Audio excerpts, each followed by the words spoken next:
Rajajanaranjana Yamunatiravanacharya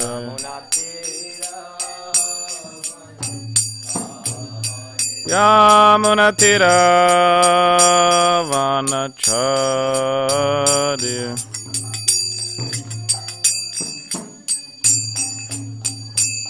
Jai Radha Madhava Kunja Bihari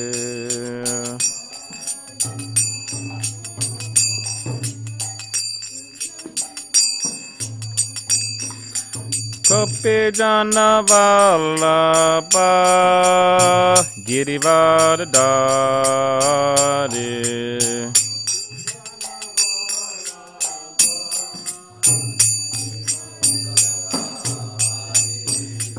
Yashodanandana Prajajanaranjana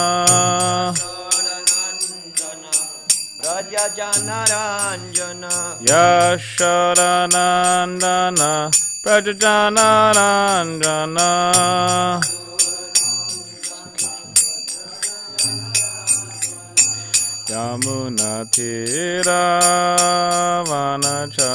Yamunatiravanacharya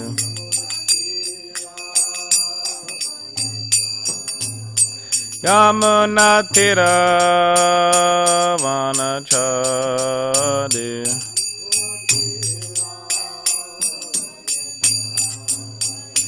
Jai Radha Madhava Kunja Bihari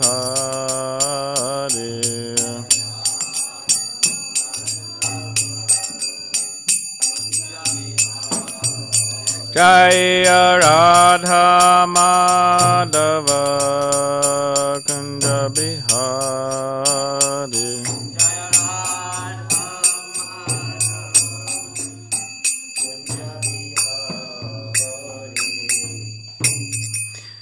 Jayam Vishnupad Paramahamsa Parivraj Kacharya Ashtotra Shatashi Shamaras Vangrace A.C. Bhaktivedanta Swami Srila Prabhupada Ki Jai Grantaraj Srimad Bhagavatam Ki Jai New Govardhan Dham Ki Jai All glories to the assembled devotees, all glories to the assembled devotees, all glories to the assembled devotees, all glories to Shri Guru, Shri Gauranga.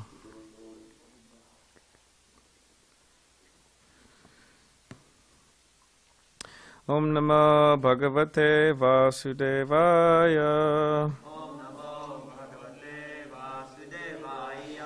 Om Namo Bhagavate Vasudevaya.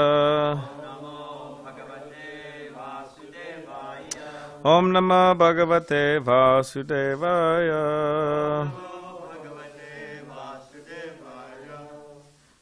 This morning we're reading from Srimad Bhagavatam, Canto 3, entitled Status Quo, Chapter 32, Entanglement and Fruitive Activities. We're in text 41.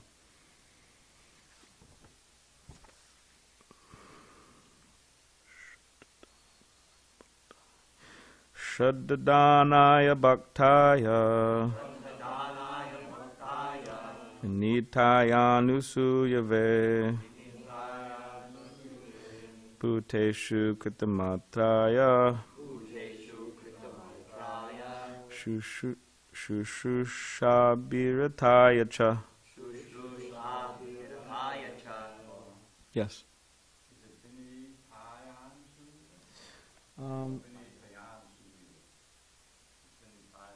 Vinitaya.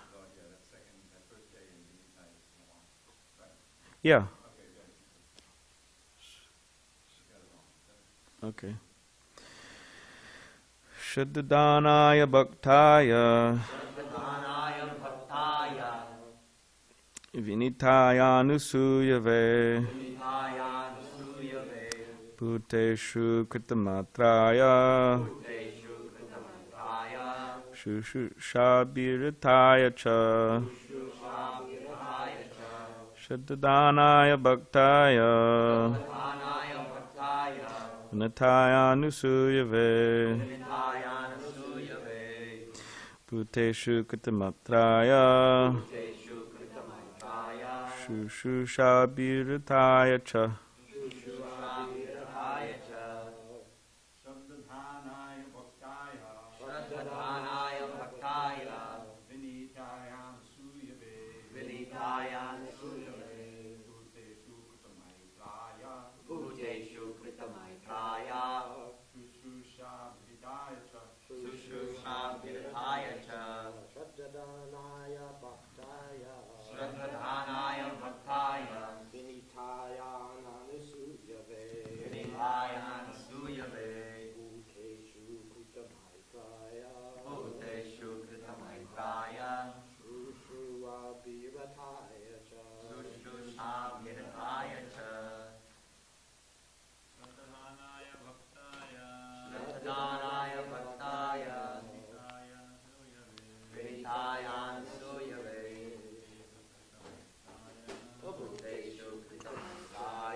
Swadhanaya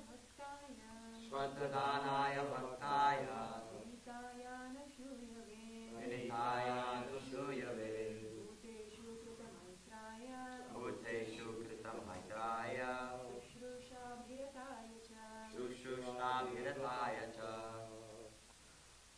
No, not today, not this morning. Okay.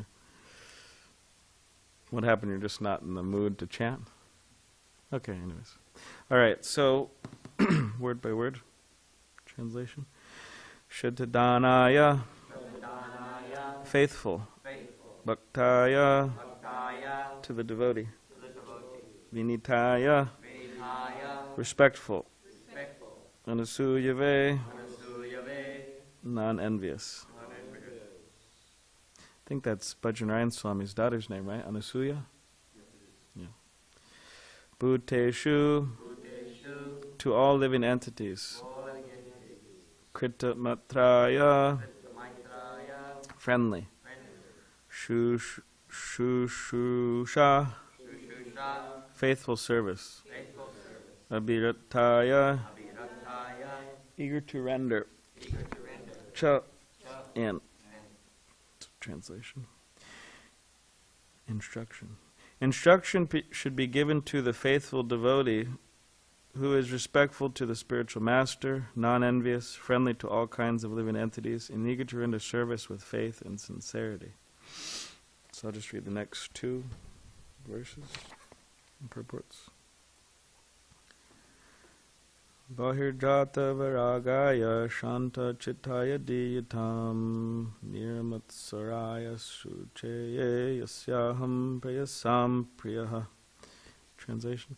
This instruction should be imparted by the spiritual master to persons who have taken the Supreme Personality of Godhead to be more dear than anything, who are not envious of anyone, who are perfectly cleansed, and who have developed detachment for that which is outside the purview of Krishna consciousness. Purport. In the beginning, no one can be elevated to the highest stage of devotional service. Here, bhakta means one who does not hesitate to accept the reformatory processes for becoming a bhakta. In order to become a devotee of the Lord, one has to accept a spiritual master and inquire from him about how to progress in devotional service. To serve a devotee, to chant the holy name according to a certain counting method, to worship the deity, to hear srimadbhagavatam or Bhagavad Gita from a realized person, and to live in a sacred place where devotional service is not disturbed, are the first out of 64 devotional activities for making progress in devotional service. One who has accepted these 5 chief activities is called a devotee. One must be prepared to offer the necessary respect and honor to the spiritual master. He should not be unnecessarily envious of his godbrothers. Rather, if a godbrother is more enlightened and advanced in Krishna consciousness, one should accept him as almost equal to the spiritual master. And one should be happy to see such godbrothers advance in Krishna consciousness. A devotee should always be very kind to the general public in instructing Krishna consciousness, because that is the only solution for getting out of the clutches of Maya. That is really humanitarian work. For it is the way to show mercy to other people who need it very badly. Prabhupada says. The word Shushrushabhirataya indicates a person who faithfully engages in serving the spiritual master. One should give personal service and all kinds of comforts to the spiritual master. A devotee who does so is also a bona fide candidate for taking this instruction. The word Bahirjata Vairagaya means a person who has developed detachment from external and internal material propensities. Not only is he detached from activities which are not connected to Krishna consciousness, but he should be internally adverse to the material way of life. Such a person must be non-envious and should think of the welfare of all living entities. Not only of the human beings, but living entities other than human beings.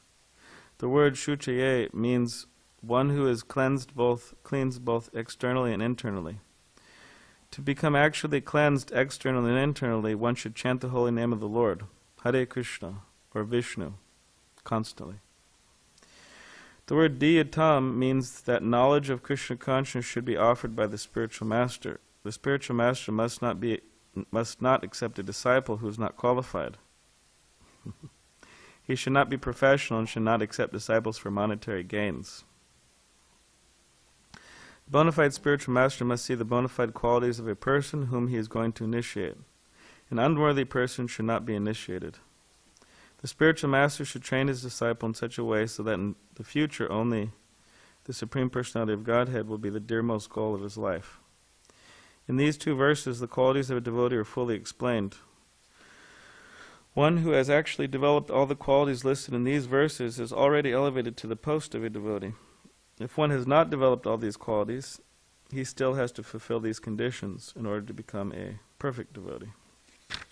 So there's just one more verse, chapter, so I'll finish.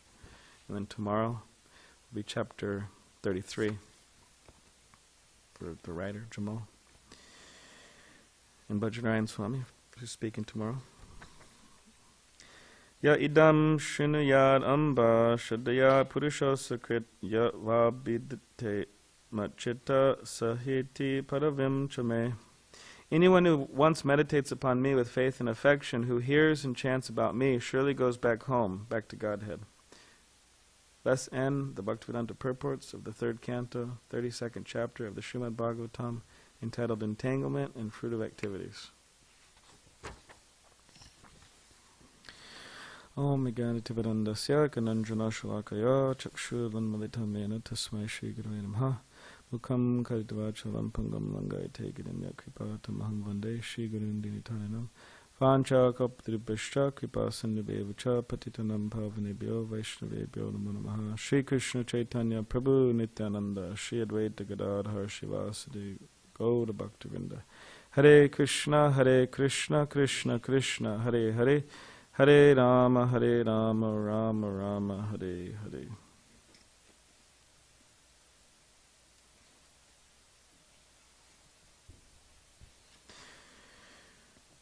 So I'll just read the translations again.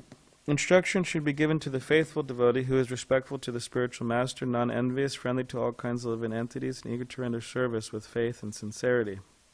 This instruction should be imparted by the spiritual master to persons who have taken the Supreme Personality of Godhead to be more dear than anything, who are not envious of anyone, who are perfectly cleansed and who have developed detachment for that which is outside the purview of Krishna consciousness. Anyone who once meditates upon me with faith and affection, who hears and chants about me, surely goes back home, back to Godhead. So in the purport, Srila Prabhupada mentions in the first paragraph, he says that here a bhakta means one who does not hesitate to accept the reformatory processes for becoming a bhakta. So when after Chaitanya Mahaprabhu appeared within this world, sometime after, there manifested different, you could say, deviant groups of people who were claiming to be Vaishnavas, but actually they were just super deviant in so many different ways. And there's the owls and the bows and the sahajiyas and the Gauranga Nagris and all these different types of personalities. And they're all known to deviate in a particular way, in their own interesting fashion. So, and most of them were just engaged in all types of nonsense or sinful activities, and chanting the glories of Radha Krishna and thinking themselves very advanced and, we're the real Vaishnavas. Some of them were dressing up as men, were dressing up as gopis and different things like that. Even now, when you go to India, you'll see sometimes, like I went to Varshana, Srimati Radharani's place, and we were walking there. I was with Tirtha Maharaj and a few other devotees a few years ago. And there was a man. I mean, it was clear he was a man, but he was dressed up as a gopi. Anyways. So, but one of those groups, what it said, the Sahajiya. So, does anyone remember? I'm sure somebody remembers. What does Sahajiya mean? I know. Yes. It means taking it lightly. It's really easy. Yeah. What's all this thing with the shastra yeah, taking it easy, taking it lightly, taking it cheaply. And they say, oh, what's all this business of, Bhagavatam class and Bhagavad Gita class? Let's just hear and chant about Krishna. But they also don't follow principles. They engage in sinful activity. So, and also in relation to sahajiya, it means one who refuses to follow the reformatory processes, one who refuses to. So, devotees or aspiring devotees, we're trying to serve Krishna, we're trying to please Krishna, trying to please the spiritual master, trying to reawaken our Krishna consciousness. But we have to be careful that we don't fall into the category of sahajiya, in that we don't develop this mood that I refuse to follow the reformatory process, I refuse to follow the principles of Krishna consciousness. And take it cheaply. And what does it mean? It means there's a whole outline, what exactly we're supposed to do to be Krishna conscious. And of course we have the nectar of devotion. Interesting thing I heard about in relation to the nectar of devotion is that Srila Prabhupada had a disciple, Shilavati. She was Pujari in Los Angeles. And when the nectar of devotion came out, she said that, to Prabhupada, she said, oh Prabhupada, I had this realization, can I tell you? And then Prabhupada said, yes. And she said, my realization is that Krishna book represents Krishna, and that the nectar devotion represents Srimati Radharani. And then she told Prabhupada, and Prabhupada said, yes, very good, he liked that. So, in Srimati, yeah. So the nectar devotion is obviously extremely important. It's the law book of devotion or devotional service. And within the nectar devotion, well, another thing about not following the reformatory process, I mean, people who fail to come to the point of actually following the reformatory process, they'll never become Krishna conscious, unless they come to that point of following. So it's very important that we know and we follow. So in the nectar devotion, because Prabhupada mentions in this purport here the 5 most potent forms of devotional service in the Bhagavatam purport we read. So I'll just read a little bit about that. No. So it says, Rupa Goswami has stated that 5 kinds of devotional activities, namely residing in Mathura, worshipping the deity, reciting Srimad Bhagavatam, serving a devotee, and chanting the Hare Krishna mantra, are so potent that a small attachment for any of these 5 items can arouse devotional ecstasy even in a neophyte. And then Prabhupada talks about deity worship. Regarding worship of the form of the Lord, or deity, Rupa Goswami has written the following verse. My dear friend, if you still have any desire to enjoy the company of your friends within this material world, then don't look upon the form of Krishna, who is standing on the bank of Keshi Ghat, bathing place in Vrindavan. He is known as Govinda, and his eyes are very enchanting. He is playing upon his flute, and on his head there is a peacock feather, and his whole body is illuminated by the moonlight in the sky. The purport of this verse is that if someone becomes attached to the Sri Murti, or deity of Krishna, by worshipping at home, then he will forget his relationships of so-called friendship, love, and society. Thus, it is the duty of every householder to install deities of the Lord at home and to begin the process of worshipping along with all of his family members. This will save everyone from such unwanted activities as going to clubs, cinemas, and dancing parties, and smoking, drinking, etc. All such nonsense will be forgotten if one stresses the worship of the deities at home. Rupa Goswami further writes, My dear foolish friend, I think that you have already heard some of the auspicious Srimad Bhagavatam, which decries seeking the results of fruitive activities, economic development, and liberation. I think that now it is certain that gradually the verses of the 10th canto of the Bhagavatam describing the pastimes of the Lord will enter your ears and go into your heart. So anyways, it goes on. So Prabhupada says later that this is a metaphorical analogy. This metaphorical analogy is constructed in such a way that things which seem to be praised are condemned, and things which are condemned are praised. So he's saying that if you desire materialistic friendship, family, love, all that, then don't go see Krishna. But in other words, Rupa Goswami is saying you should go see Krishna. So you could forget, and that's what Prabhupada mentions, that by worshipping the deity at home, for those who live at home, or live in a home, then one will forget so many unnecessary things. And for those who live in the temple, and then also the same thing applies, that we'll lose attraction for materialistic life.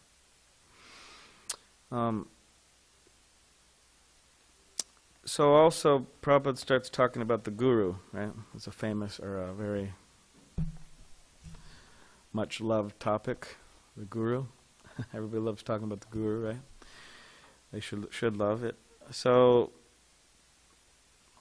Prabhupada says that one should offer respect to the spiritual master, necessary respect and honor to the spiritual master, and should not unnecessarily be envious of one's god brothers.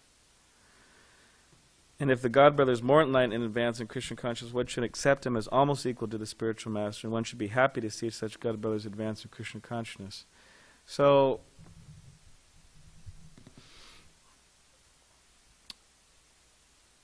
this is describing non-enviousness. So if somebody is becoming more advanced than us, it happens, sometimes, right? Or if in certain regards, I mean, in certain categories or in certain ways, they're becoming more advanced. Because in many ways, that's how we, we're all in a family, right? The ISKCON family, and that's how we make advancement. Because, for example, Jagannath Tirtha may be more advanced in certain respects, versus and Zach may be more advanced in certain respects, and in this way balance each other out, right? So, but whatever the case is, if somebody's making advancement, then we should be very happy, right? Like, for example, if somebody's, you got two book distributors, and the book distributors are going out, and one of them's just like, hundreds of dollars worth of books, and the other one's $25 or whatever it is, then that person who's distributing less books, they should be happy for that person. Okay, I'm very happy. And, like me, I was never, still am not, but for whatever reason, I mean, I tried for years, somehow or other, I never, but with distribution of books, I never could really get a lot out. But so many devotees who would join the temple, I joined before them, so many would join the temple, and they would go out and just just distribute so many books, hundreds of dollars worth of books. So I was trying to see in the right vision, the circumstance which I was placed in. What is it? The good qualities, I'm still here? Yeah. Krishna's mercy, this devotee's mercy, yeah. But we should be happy to see others advance and not like mad, angry, oh, he's or she's making so much advancement, and who, right? Why aren't I making advancement like that? And one time my spiritual master, he wrote in his book, Watering the Seed, he said he was struggling with envy, and he said that he went to Srila Prabhupada and asked Prabhupada about this quality, enviousness, and how to give it up. And my spiritual master said something very interesting. He said that he wouldn't ask Prabhupada a question unless he really had to.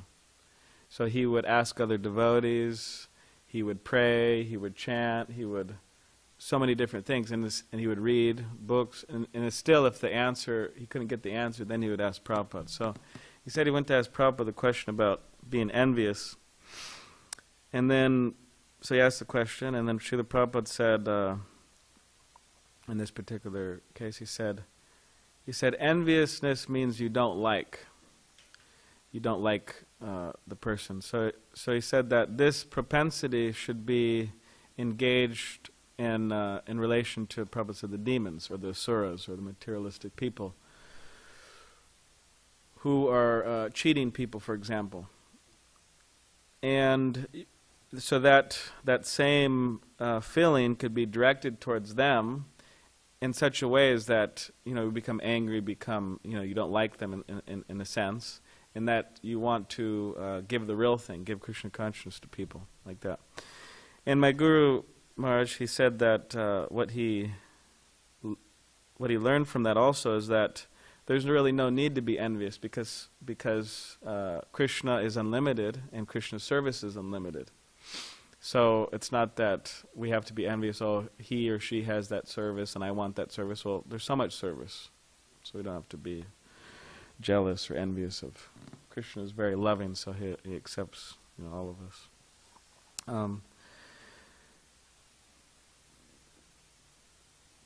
And the problem with,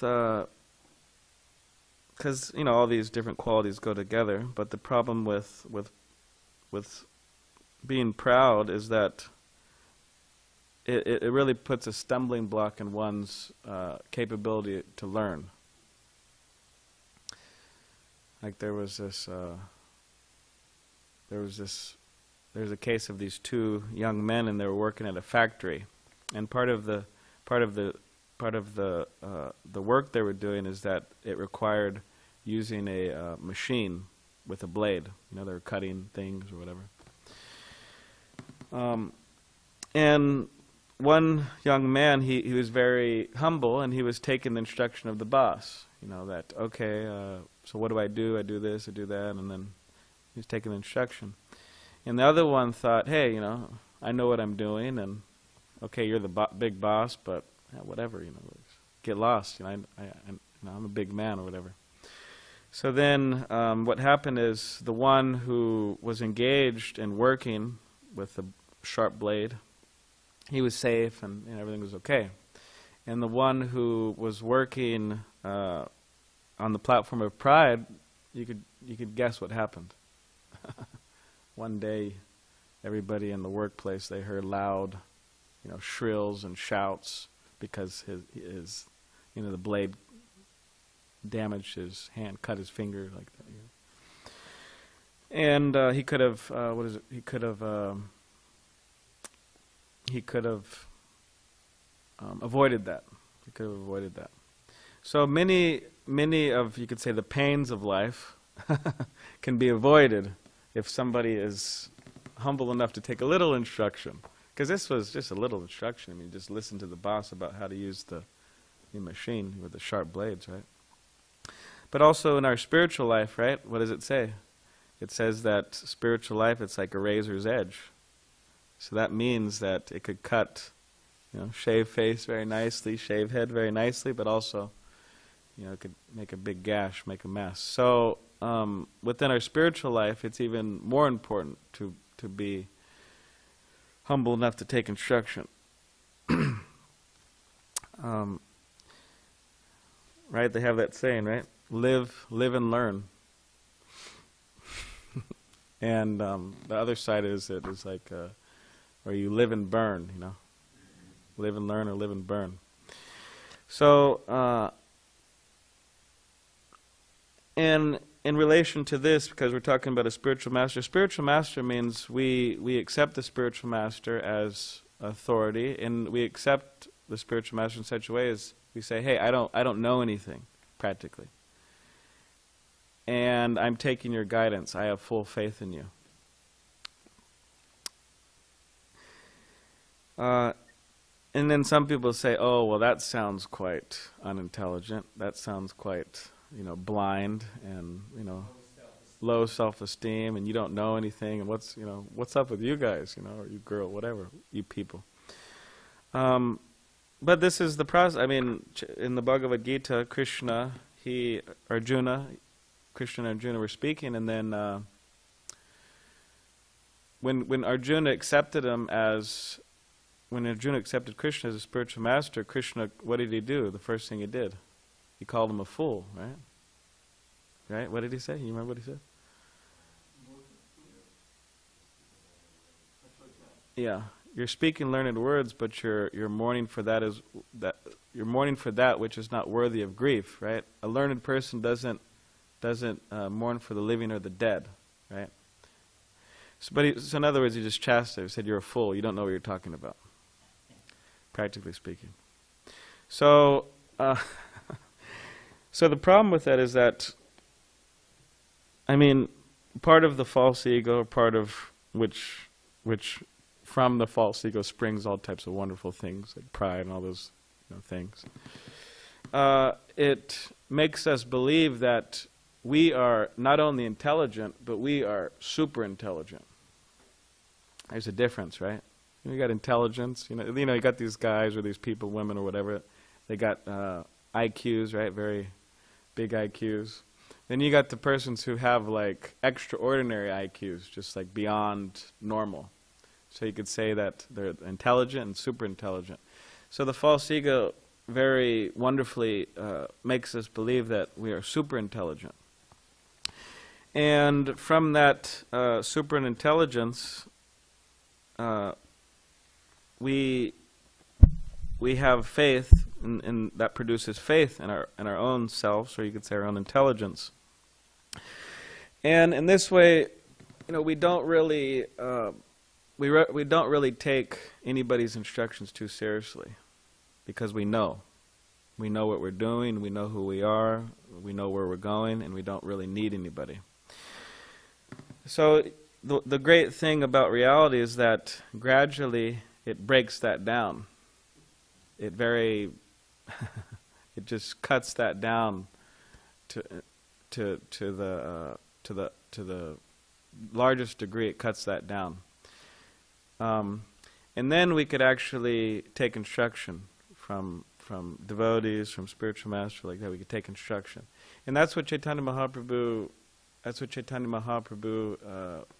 Is one of his main teachings, right? Chanadapi sunichena, torodapi sahishana, manina manadena kirtaniya sadahadi. Humble it as a blade of grass, as tall as a tree. To think all praise belongs to others, none belongs to me. Such qualities attract the Lord to bless him with the power to chant his name incessantly until the final hour. That's Srivada Prabhu's English rendition. So, the reality, just Krishna, reality, whatever you want to say, Maya, all the agents, right? They just really smash our pride, and then we could actually call out, right? We call out to Krishna, Hare Krishna. Before we can't. It's just, right? Super intelligent people, super proud people can't call out.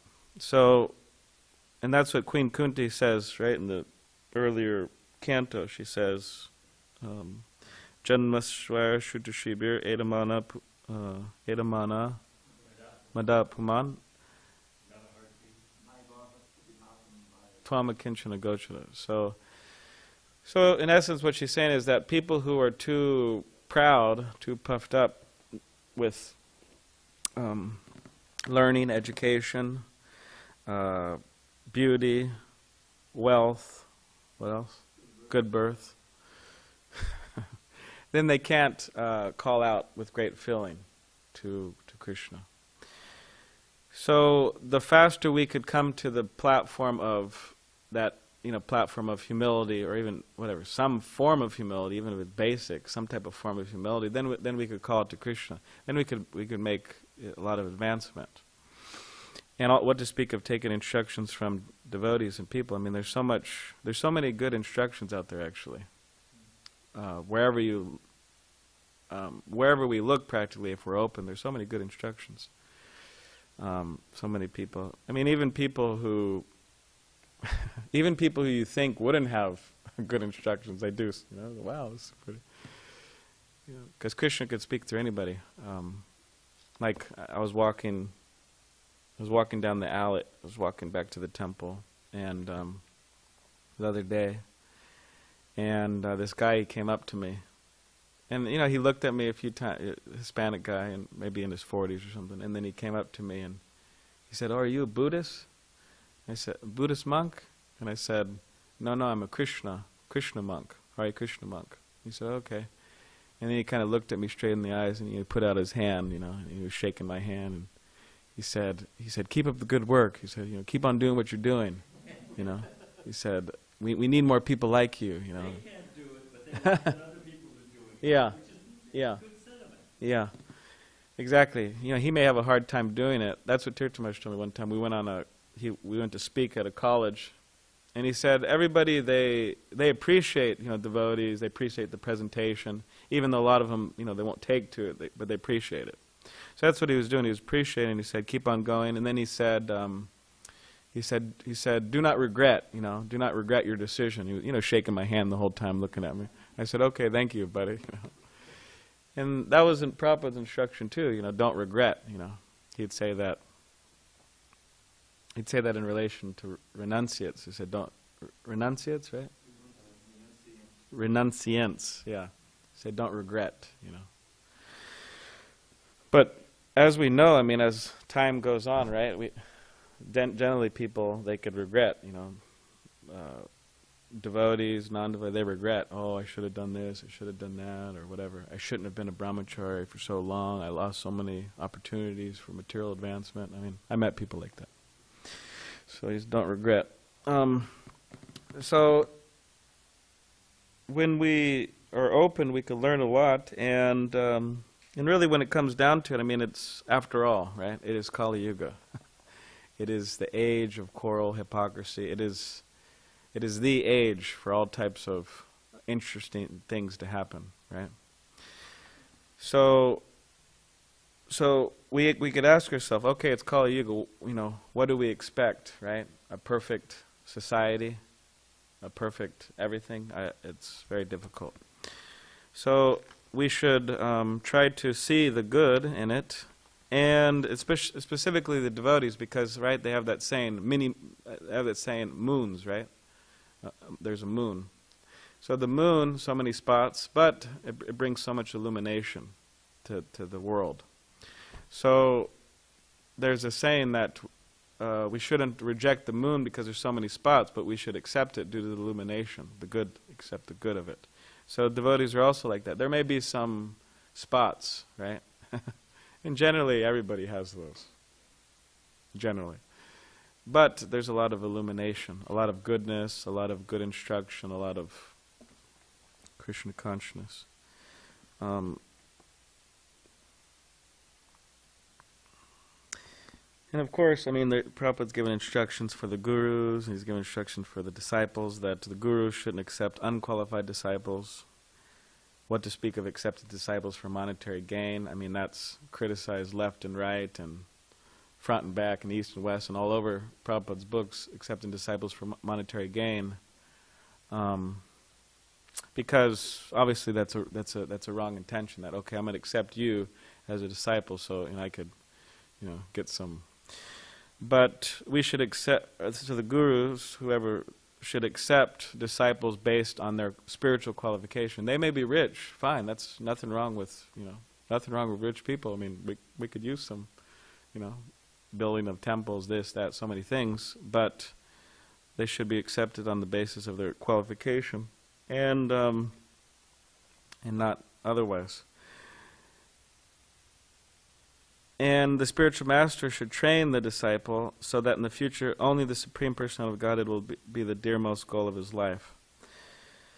So yes, we are in a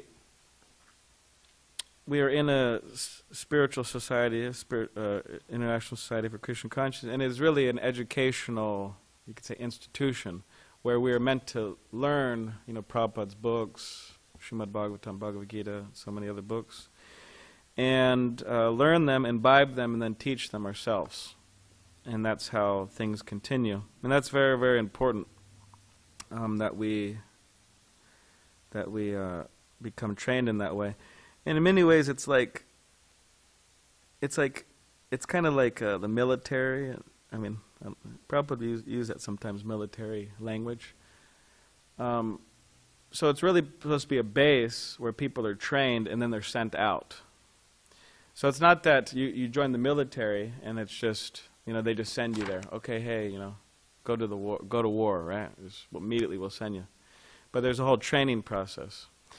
So devotees, be trained in philosophy and playing instruments and cooking, so many things. And then they're sent out to fight with the illusory energy to help people. So yeah, these different qualities we hear, non-enviousness, these are things for us to aspire to. And if we see those in others, we should be very happy to associate with such persons. That's Krishna's mercy, that we could associate with such persons, advanced persons. So does anyone have any questions? Or yes, Vajranaran Swami? Yeah, I have a question, but I wanted to...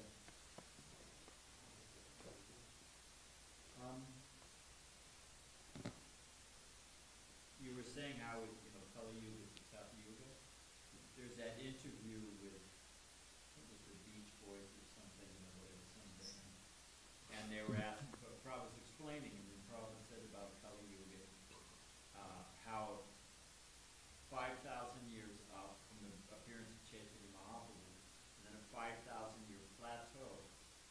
There's a golden age. The main current is going down. Yeah. But there's an eddy or a cross current. There's a renaissance, Yeah. where the devotees are. And one of the musicians asked Prabhupada, well, what if they're don't go back to God in the 10,000 years, or what if they don't associate with devotees during that 10,000? Prabhupada said, oh, they get to see the fun. So it's an interesting age, just like you said, Kali Yuga. So many, who could believe what happened? Yeah. I mean, look at Trump. How is it possible? And then you were saying about the people who, bogus disciples, don't actually hear and learn, accept themselves as Prabhupada said, like a blank slate to be trained. So Prabhupada tells us, just so the devotees know these stories, because you told that very nicely, but just so they know the stories, there was a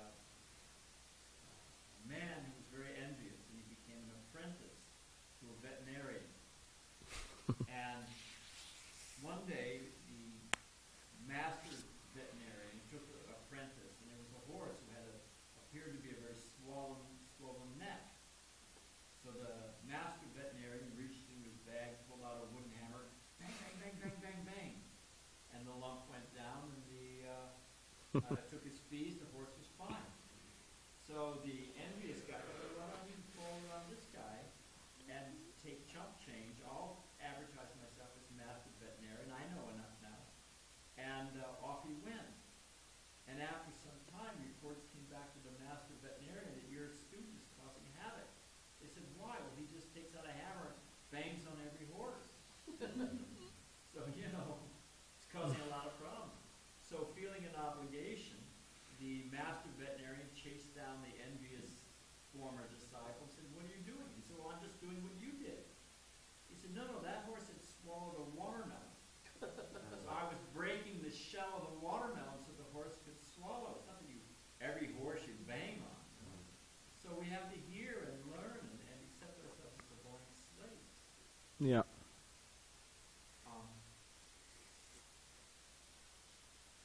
Just a quick question out of duty. You said, that the devotees, and even Prabhupada said it, that, you were saying you're quoting your spiritual master, Giriraj Maharaj, that, well, we don't like devotees.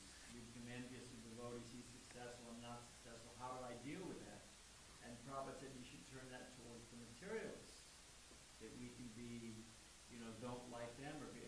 But I thought a devotee likes everyone. A devotee is merciful to everyone. So how is it that we don't like? What does that mean? Yeah. You're not following Bhagavad Gita. Right. I'm trying to follow Bhagavad Gita. Oh. So, yeah. Yeah, I asked my spiritual master one time also, kind of in relation to this. I think it goes together that this idea of anger. So I was asking about anger and how do we utilize anger. And he said that when he was in Bombay and he was making life members, he would, at one point, there was a Mayavadi group or impersonalist group who was also going around collecting, making life members, whatever they were doing, preaching. And he said that when he would go to different people's houses, it was known somehow that he would know that, oh, the materialistic, or the Mayavadis, they came, the impersonalists, they came. So, and he said that that within them it sparked some anger that, oh, these Mayavadis, they're cheating the people. So that sparked some anger in the sense that, okay, I want to go to as many houses as possible and try to preach Krishna consciousness so they'll be saved from this deviant philosophy. So in that way, there was some anger, which is true anger. It's not material anger, it's spiritual anger. And even Srila Prabhupada said that about, because there was one young man and he said, oh, when the teachings of Bhagavad Gita are spread all throughout the whole entire world, there'll be no more anger. And he was saying, there'll be such a wonderful world, such a great place. And Srila Prabhupada said, oh, what's wrong with anger? Did someone tell you there's something wrong with anger? And he said, Krishna spoke the whole Bhagavad Gita to Arjuna just to make him angry. So he'd fight. Because you have to fight to be angry. So there's an element of that within, yeah. I was just listening to a tape this morning. Prabhupada said that, Hanuman, there's that whole section when he goes to Lanka, and he burns Ravana's whole city. He burns Lanka to the ground. Prabhupada said, how can you do that unless he was angry? Yeah. Anger in the right for the right purpose. Yeah, it was Hanuman. Yeah, and Hanuman Arjuna, right? Yeah, very. Does anyone have any other? Yes. I find that in the second purport, the second paragraph, one must be prepared to offer the necessary respect and honor to the spiritual master. He should not be unnecessarily envious of his godbrothers. Rather, if a godbrother is more enlightened and advanced in Krishna consciousness, one should accept him as almost equal to the spiritual master. So in this regard, when I was in India in 1973, Srila Prabhupada was feeling very upset because his godbrothers some of them were causing him difficulty. And of course, we could understand that Srila Prabhupada was doing the most wonderful welfare work. So I look at this in relationship to my experience at this particular point. And so a genuine godbrother should always be happy that Srila Prabhupada was doing such wonderful work. It's true, yeah. And they were envious. Prabhupada said there were some that were quite appreciative, like that in Vishakapurnam, or Vishakapatnam, that the senior Puri Maharaj was very appreciative. But Prabhupada said about some of the other ones, he said if they could help us by passing air, they'd hold it in.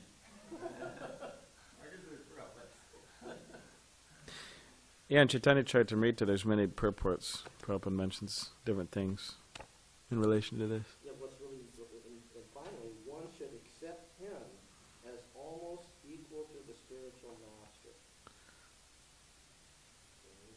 Yeah. So in other words, they should not, belittle the exalted position of the accountant. Yeah.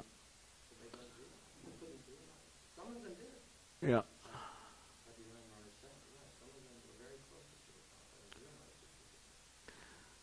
Yeah, there's a statement also in the Chaitanya Charitamrita that says that that one should respect the spiritual master as godbrothers on the platform of the same platform as the spiritual master. I mean, I always took that in relation to me,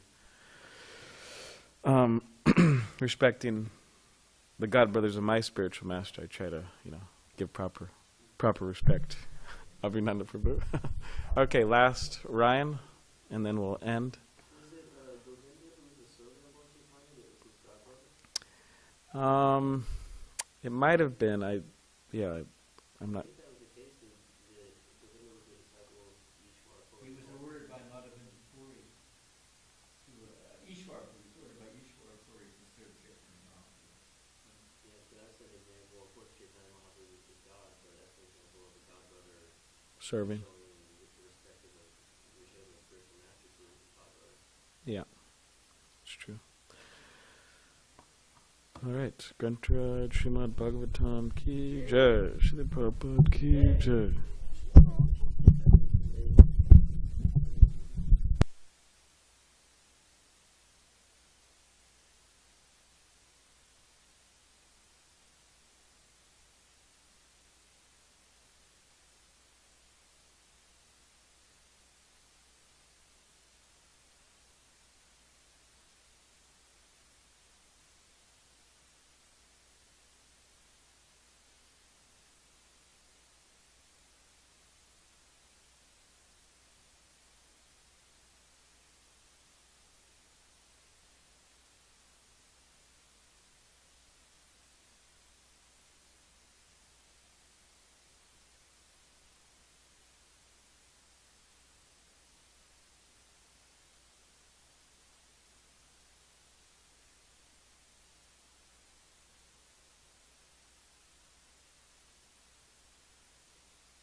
Bhagavatam 2, 9, 33 through 36, with translation and commentary by His Divine Grace A.C. Bhaktivedanta Swami Prabhupada.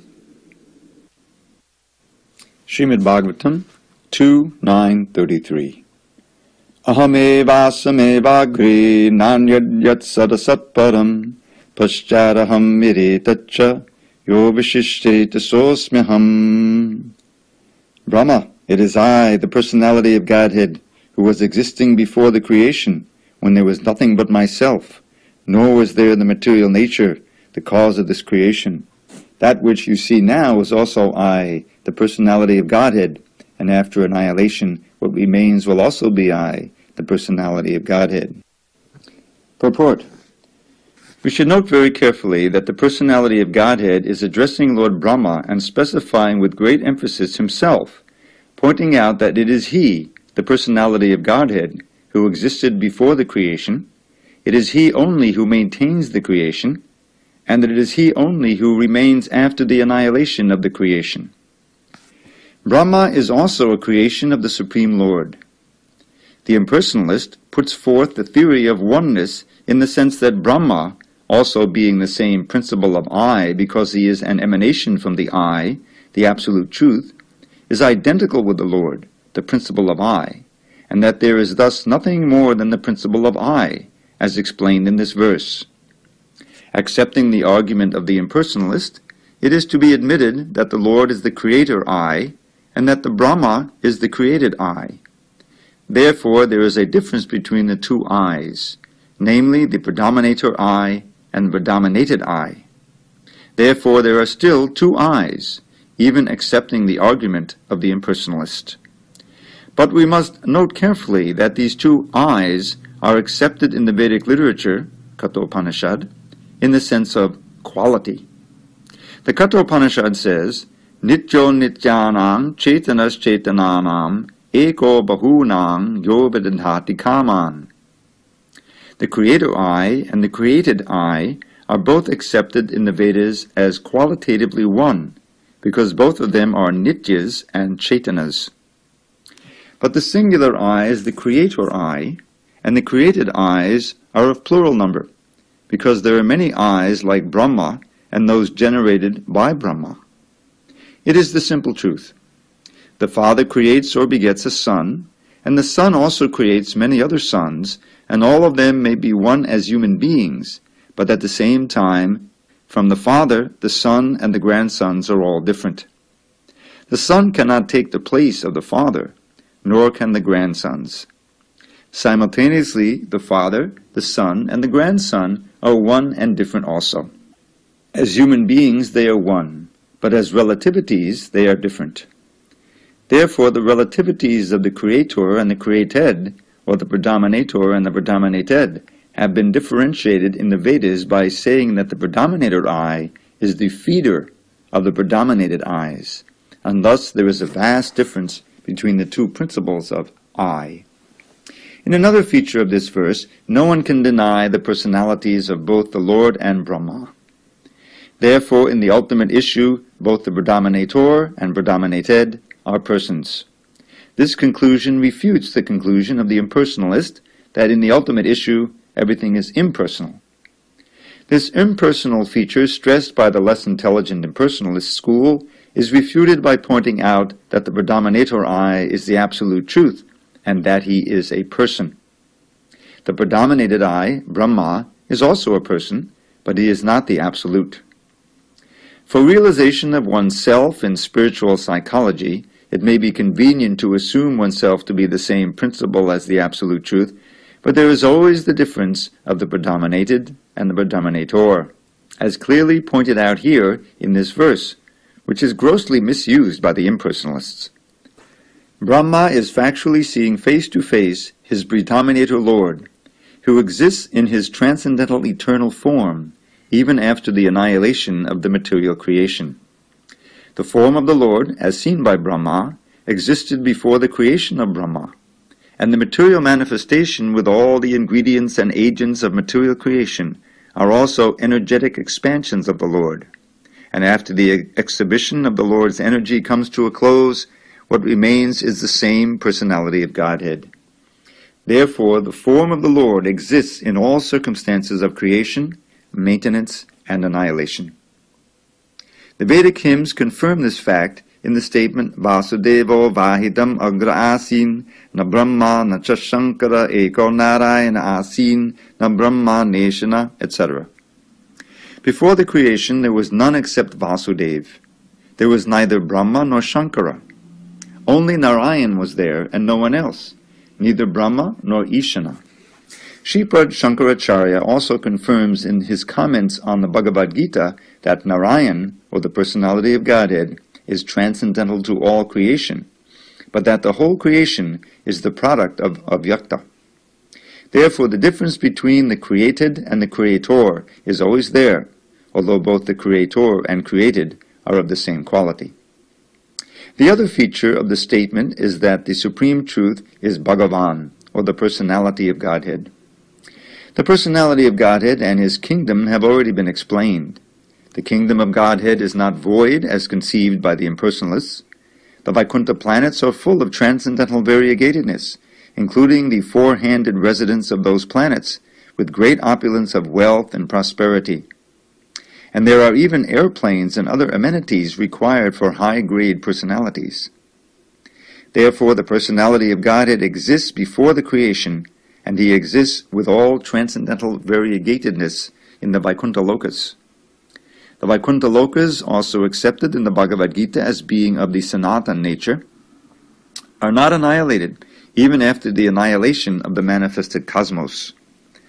Those transcendental planets are of a different nature altogether, and that nature is not subjected to the rules and regulations of material creation, maintenance, or annihilation.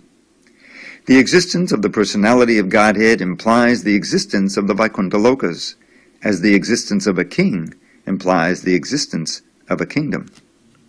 In various places in srimadbhagavatam and in other revealed scriptures, the existence of the personality of Godhead is mentioned. For example, at srimadbhagavatam 2.8.10, Maharaj Parikshit asks, Sachapi yatro purusho vishvastit yudbhavapyayaha muktvatma mayam mayesha sete sabhagohashayaha. How does the personality of Godhead, the cause of creation, maintenance, and annihilation, who is always freed from the influence of the illusory energy and is the controller of the same, lie in everyone's heart? Similar also is the question of Viduras, Tatvanam bhagavans tesham katida patisankramaha tatremam kahupasiran kahusvidnanusherate. Srimad Bhagavatam